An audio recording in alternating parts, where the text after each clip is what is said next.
The Kanto region has 151 Pokemon to choose from. With 76 unique final evolutions, there's hundreds of millions of combinations that my final team could be. So, why does it always look like this? I'm definitely not the only one with this problem. More often than not, people default to using the same Pokemon over and over. It could be because it's their favorite, it's easily available, or sometimes it's just the better choice. So many Pokemon get neglected because of this, but today I want to change that. I'm gonna beat Leaf Green with the least used Pokemon in Kanto. Now, how did I decide which ones were the least used? Well, back in 2017, user B. Lorenko on Reddit hosted a poll to see which Pokemon people like to use in each region. Over 1,000 people responded for Kanto, giving us a pretty solid idea of what people like to have on their team. My plan's to beat the game with the 6 at the bottom of the list. Now, an issue I immediately ran into is that none of the starters are anywhere close to the bottom of the list. I'm playing this on my actual cartridge from 2004, and I didn't really want to modify my game at all. Not like I know how to do that anyways. So unfortunately, I only have the original 3 to choose from. According to the poll, the least used starter is Bulbasaur, which honestly shocks me. He's my favorite Pokemon, and he's typically towards the top of popularity contests. I can't get the first Pokemon for my final team until I'm in Celadon City, so I wanted to try to make it there only using Bulbasaur. In my head, that felt like it'd make this first part of the game more of a challenge, but that's not what happened. I don't know what I expected. Bulbasaur is a menace in the early game of Kanto. He easily carried me through each fight, and when you're only battling with a single Pokemon, it gets hard to not be overleveled. It slowly got worse and worse, since there's entire sections of this game where most Pokemon are weak to grass. I was a whole 15 levels above Lieutenant Surge by the time I beat him.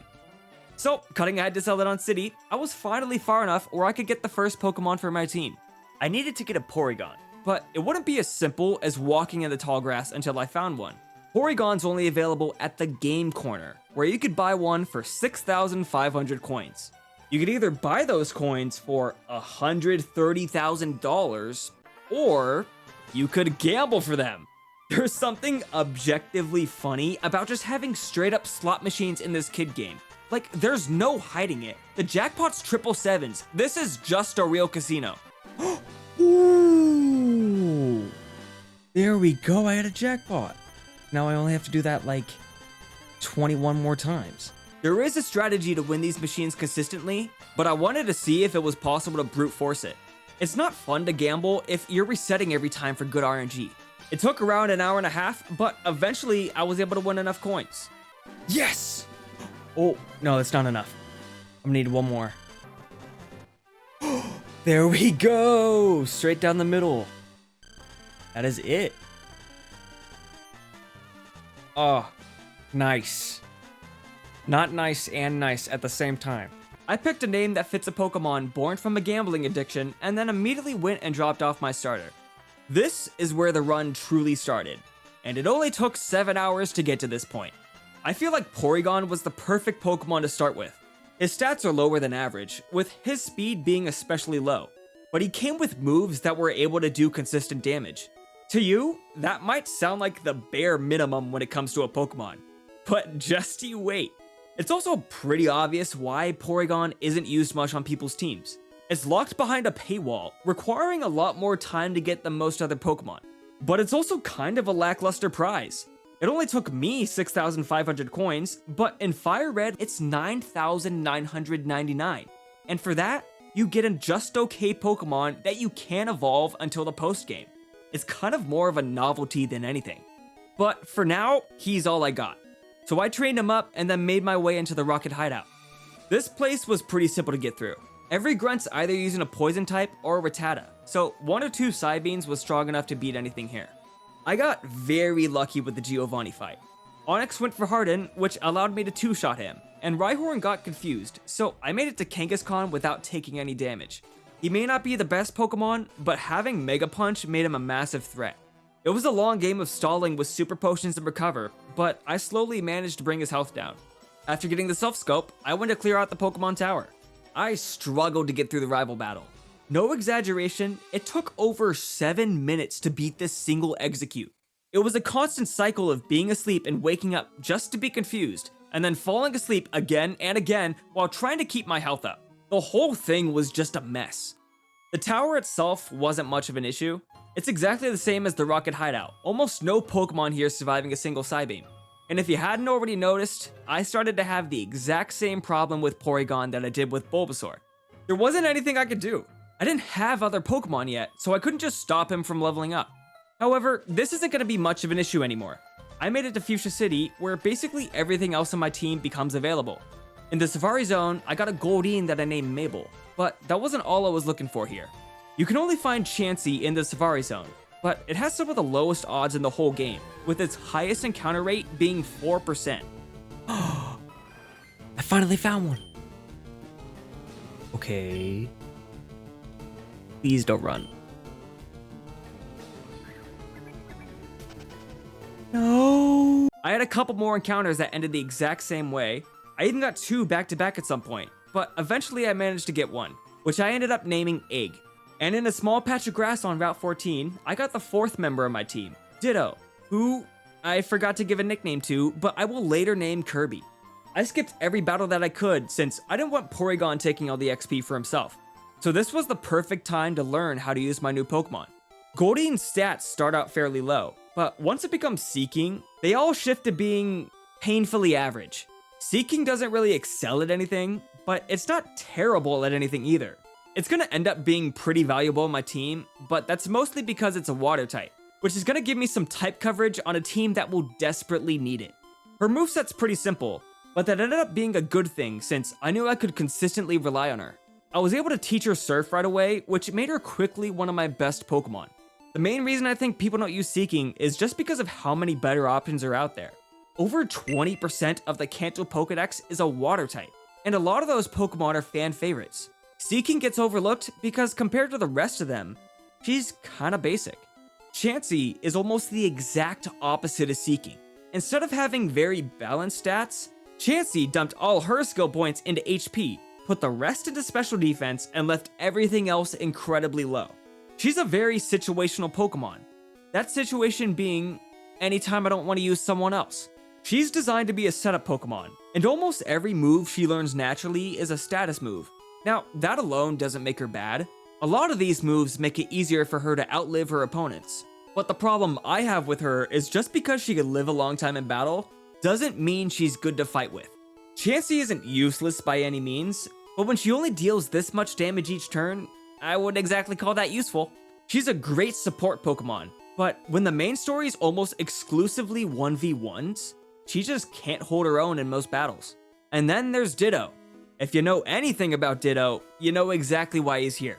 The only move Ditto learns is Transform, where he turns into a copy of the Pokemon he's fighting, mimicking everything except their HP. It's a cool concept for a Pokemon, and it makes him incredibly unique, since there's very few Pokemon that could do what Ditto does. The problem is that Ditto can only do what other Pokemon do, but just a little worse. There's not many challenging fights where Ditto's gonna have a higher HP stat, and more often than not, the Pokemon you're fighting isn't going to have moves that are super effective on itself. This makes some battles really drag out, and most of the time, it's just a better option to switch him out for someone else. Now, don't get me wrong, I don't hate Chansey or Ditto. In fact, I'd say I grew to like every Pokemon on this team way more than I did before. But if you had to ask me which Pokemon were the least fun to play as, I'd say these two every single time. After I beat every trainer I skipped, most of my team was in the low 30s. I went to fight Koga, and I wanted to try to only use my new team members since Porygon was still way too overleveled. I was hopeful. I really thought they could do it on their own. And I was wrong. Ditto can win fights most of the time. I could usually beat the Pokemon he transformed into, but he wasn't able to get much further than that. Chansey was physically incapable of beating anyone. She would consistently run out of PP before being able to knock out a single opponent, so I always had to swap her out. Goldeen was the MVP of this gym. Surf and Horde Attack gave me some reliable damage, and even if she was low HP, I could take out most things with Flail. Perfect. That's best case scenario. Honestly, after that, she earned it. But even with my newly evolved Seeking, they were just outmatched by Koga. I started with Ditto, hoping to get some good damage in, but Coughing used Self-Destruct, taking us both out. I used Seeking to fight against Muck, but I was losing HP fast. Flail was just barely not strong enough, and I needed just a small amount of damage. This was a perfect opportunity for Chansey to do something, and then of course he fully recovered, so I resorted to Porygon. He got through Muck and Coughing number 2, and he was so close to one-shotting Weezing, but he fainted just before finishing the job. Oh no. Oh, it's all down to Chansey. Weezing recovered to full HP, I did the same, and then went for Minimize, but Weezing outpaced me with Sludge. Chansey barely held on. I revived Porygon, with the next turn forcing me to swap. I managed to get back to full health, and after alternating Psybeams and recovers, I beat Koga.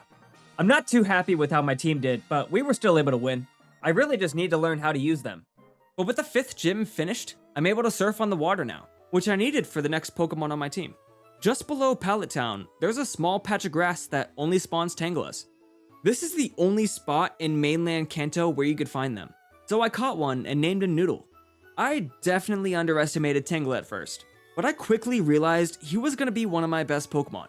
He came with the best default moveset of anyone so far. Poison Powder was a great status move for some easy damage, and Growth raised special attack, which worked well with every grass type move, since the physical special split hasn't happened yet. This also paired well with his stats. He already had the highest special attack of anyone on my team, so with the right setup, he was going to dominate most fights. It was so refreshing to catch a Pokemon and immediately be able to use them. It was the perfect time to get him since I wanted to explore all the water routes. With how much I liked using him, I'm surprised he's the second least used Pokemon in the region. I think he gets overlooked since he's the last grass type to get introduced in Kanto, and it doesn't help that he's isolated in his own area. Tangela may be out of the way on a normal playthrough, but compared to the last Pokemon I need, this is nothing. I worked my way down to Cinnabar Island, where I needed to do some fishing.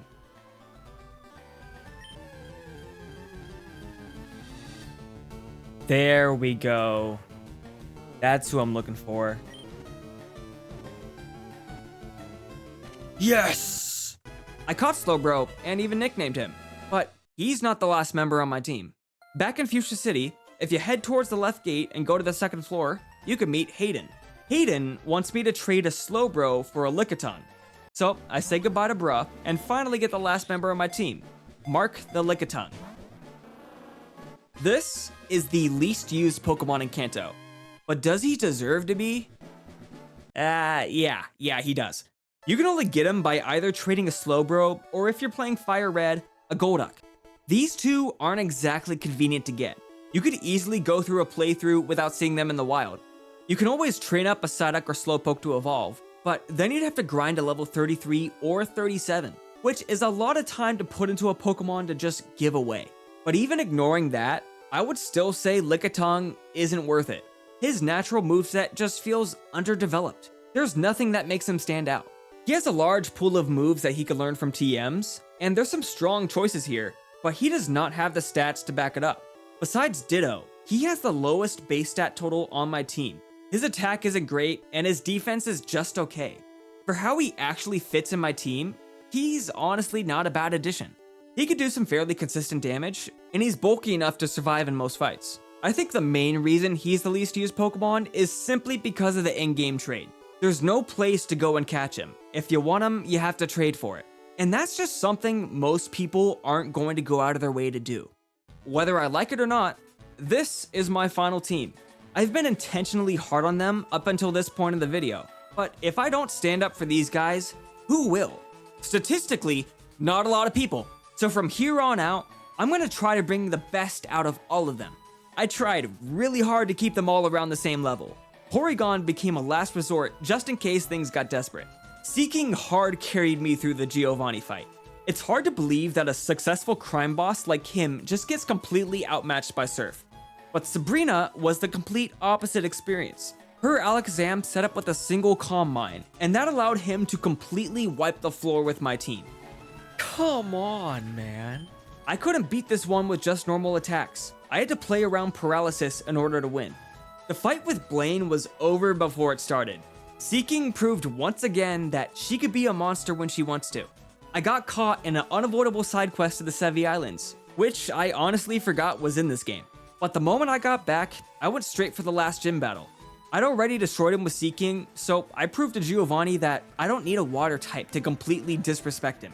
After 4 growths, I one-shot his Rhyhorn, 2 turned his Nidoqueen, so I used growth again so I could one-shot Nidoking, Dugtrio, and his last Rhyhorn. I breezed through the back half of this game, but the rival battle before Victory Road was the humbling moment I needed. Egg died immediately, but Jackpot was able to stay strong for a couple fights. Alakazam used Calm Mind, setting up for a sweep, but thankfully, Mark was bulky enough where he could take the hit. Kirby was still being Ditto, and Noodle got KO'd to a move that isn't even effective against him. Seeking barely won me this fight, but this was definitely the wake-up call that I needed, that I was nowhere near ready for the Elite Four. The most prominent issue I had was being severely underleveled. The Elite Four had Pokemon ranging from level 51 all the way up to 63, and by the end of Victory Road, I only had one Pokemon that was barely in that range. I got everyone up to level 55 because that felt like a solid middle ground for the Elite Four. But being at a certain level isn't everything that makes a Pokemon. The most important thing is their moveset. The Elite Four in Kanto consist of Ice, Fighting, Ghost, and Dragon types. I basically had nothing to counter that. So my team as is just won't do. It took a lot of time, but I workshopped movesets that fit exactly what I needed. I wanted to have a lot of coverage, making sure that I had multiple Pokemon who could fight each member. I also planned around their stats, since I wanted to highlight their natural strengths instead of my typical instinct where the bigger number means it's a better move. I used their natural moveset as much as I could, but most of the moves I wanted were from TMs. I picked up a lot of them naturally throughout playing the game, but the 4 I really wanted required me to go back to my roots.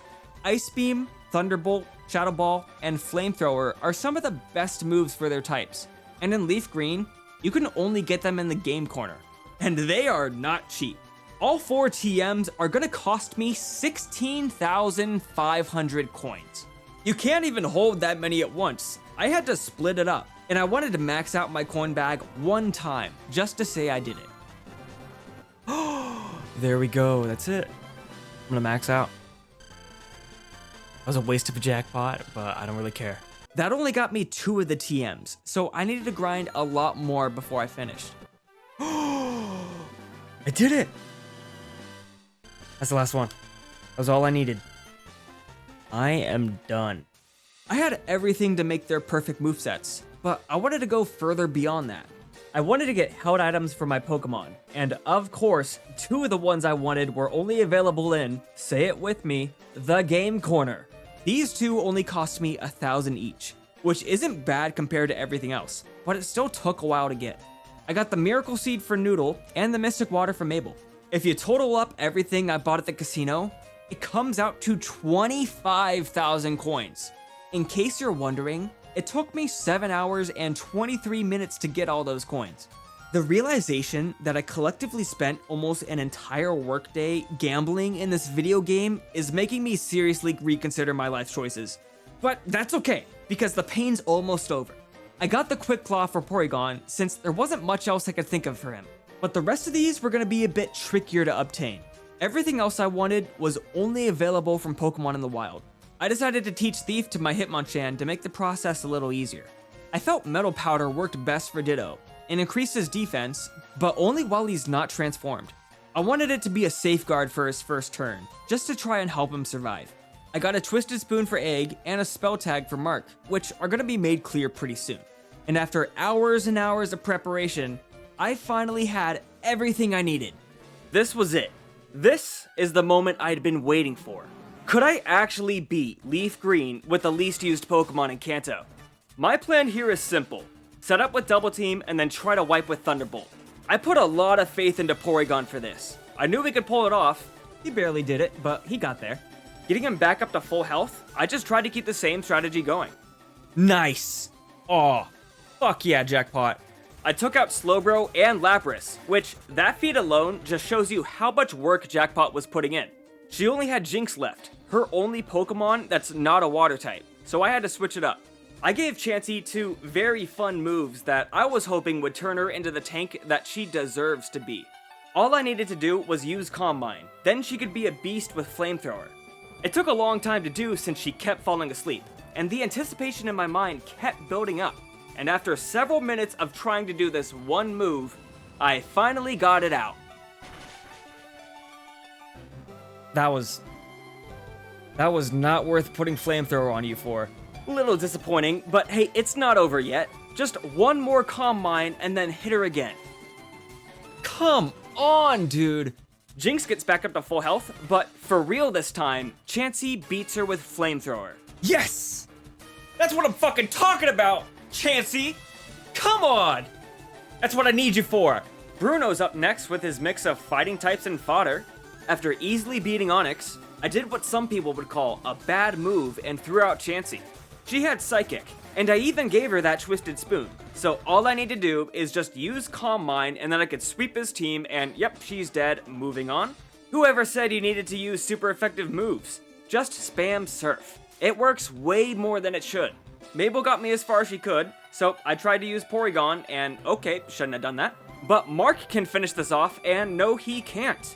Man, if only half my team wasn't weak to fighting. But when I need him most, Noodle's always there. He was already one of my best Pokemon, but with Sunny Day and 2 growths, he's on a completely different level. Kill. Kill right here. Come on, Noodle.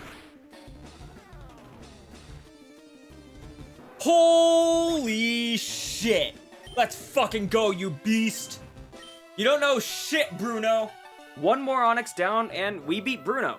Agatha was a tough one to plan for. Since 4 of my guys are normal types, I really had to make sure I had good moves for this fight.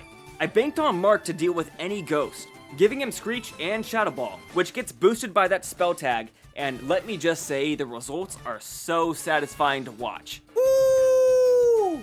But since Golbat's a poison type, I went back to using the Calm Mind strat. I got off 2 and then went for Psychic. All I had to do was live this attack. It won't kill me unless it crits. Yikes! Jackpot solved my problems just like he always does, and after Arbok took him out, Mabel was there to cover. Using the same strat, Mark barely beat out the second Gengar, leaving Mabel to come back out and finish the job. I'm so close to being done, but the toughest fights are still ahead of me. The last 2 battles were so stressful. I was worried Lance was gonna give me a really hard time, so it didn't feel great when I'd already made a mistake before the battle even started. Oh! I didn't set my team up at all. I'm starting with Mark. Whoops. That was, not the move. No, I don't even really want to play around it. I'm just gonna go straight for swapping him out. I'm glad I did, because wow, did I make the right call. Aerodactyl came out next, so I swapped to Mabel, who by the way, has the only Ice-type move on my whole team, making her essential for this fight. Too bad she couldn't live the Hyper Beam crit, so Noodle had to finish it off. And then Lance did something that I dreamed he would. For his 3rd Pokemon, he sent out Dragonite.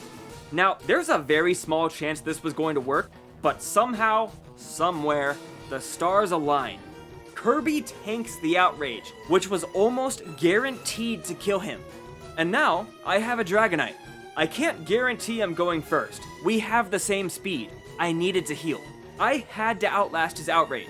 After the 3rd one, he gets confused. I'm back up to full health. He hurts himself in confusion. I win. Kirby goes on a generational run, beating Dragonite in 2 turns. And even when he got confused, he fought through it. He took some damage at the end, but it couldn't stop him. That was the first and only time that I used Kirby in the Elite Four, but man did he show up. And now it's time for the final battle against my main rival for the whole game, Rival.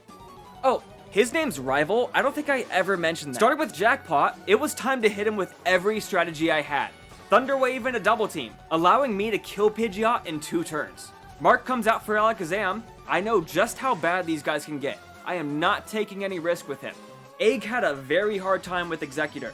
She was constantly getting put to sleep and taking a bunch of damage. The fight was a very slow burn, but in the end, she pulled through. Yes, okay, hit this. Chansey, thank you. Thank you so much. Oh my gosh. That took way too long. Noodle came in, sucked Rhydon's entire life force out of his body, and then left. There's only 2 Pokemon left. Mabel makes it rain, giving all water-type moves an extra boost. And I don't know what Rival thinks he's doing with that Citrus Berry. That is not going to help you. Ooh. Okay, I got this in the bag. Gyarados is coming out. I want to end it with the one who helped me start it. I was locked in. It was about to be over, but I forgot one little thing. It's still raining. Okay, so I don't get the poetic ending that I was going for, but hey, Tangela can do this, right? Tangela, the one that helped me start it. You know, the one I got second to last? I wasn't gonna get by that easy. I built up Noodle, but he was just short of taking out Gyarados. I scrambled back to full health, but by the time I used Solar Beam again, it was too late. The sun was gone, which left Noodle defenseless for 2 turns, letting him die. But it's still not over. I gave him a second chance, and I get to do all that fun setup one last time, to put it all into one final attack. Alright, right here. Solar Beam.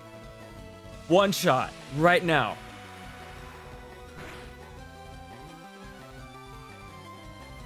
Yes! Oh! Oh, there we go! Yes! Oh my... I did it! I'm so happy. I don't have to play this game anymore, and that makes me happy, but sad at the same time.